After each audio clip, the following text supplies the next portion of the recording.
Hello friends, வணக்கம். எதுவுமே இருக்கும்போது தெரியாது, அது இழந்ததுக்கப்புறம் தான் அதோட மதிப்பு என்னன்னு தெரியும்.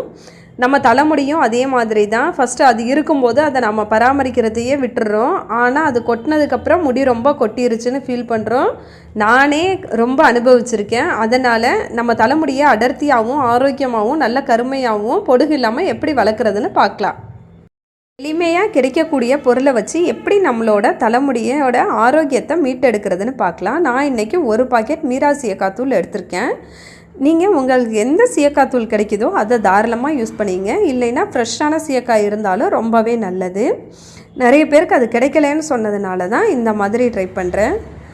இது கூட 2 ஸ்பூன் தயிர் அவசியம் சேர்த்துங்க.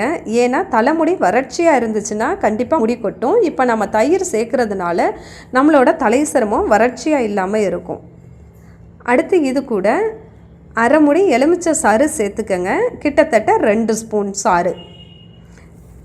எலுமிச்சை சாறு நம்ம தலைமுடிக்கு ரொம்பவே நல்லது. இது கூந்தல் உதிர்தலை தடுக்குது, ஸ்கால்பில் இருக்க அந்த பாக்டீரியாவை அழிக்குது, பொடுகு தொல்லையை முற்றிலும் நீக்குது.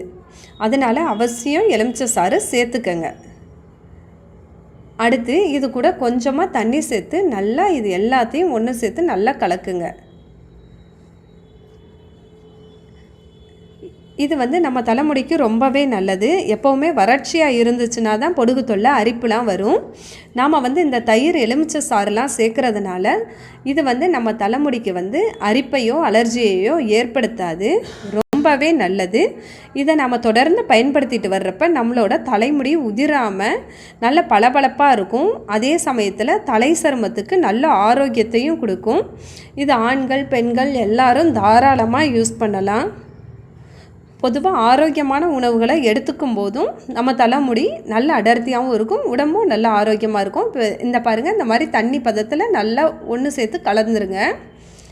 கலந்துட்டு ஃபஸ்ட்டு தலையில் நல்லா தண்ணியை ஊற்றி ஒரு தடவை அலசிட்டு அதுக்கப்புறமா வாரத்துக்கு 2 முறை இந்த மாதிரி நீங்கள் தொடர்ந்து உங்கள் தலையில் தேய்ச்சிட்டு வந்தீங்கன்னா போதும். நிச்சயமாக உங்கள் தலைமுடி நல்ல கருகருன்னு அடர்த்தியாக ஆரோக்கியமாக இருக்கும். தினமும் 1 டம்ளர் கருவேப்பிலை சாறு குடிச்சிட்டு வாங்க. இது உடம்புக்கு ரொம்பவே நல்லது.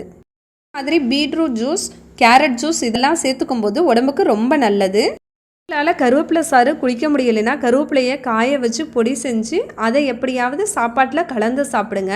இந்த மாதிரி நீங்கள் ஆரோக்கியமான உணவுகளை எடுத்துக்கும் போது உங்கள் தலைமுடியோட அந்த வேர்க்கால்கள் நல்ல வலிமை பெறும்.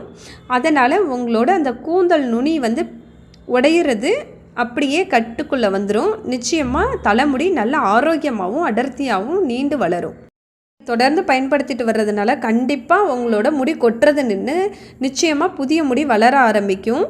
உங்களோட தலைமுடி நல்ல மென்மையாகவும் பளபளப்பாகவும் அடர்த்தியாகவும் வளர்கிறத கண்டிப்பாக உங்களால் உணர முடியும். இந்த வீடியோ உங்களுக்கு பயனுள்ளதாக இருந்தால் ப்ளீஸ் லைக் பண்ணுங்கள், ஷேர் பண்ணுங்கள், சப்ஸ்கிரைப் பண்ணுங்கள். தேங்க்யூ.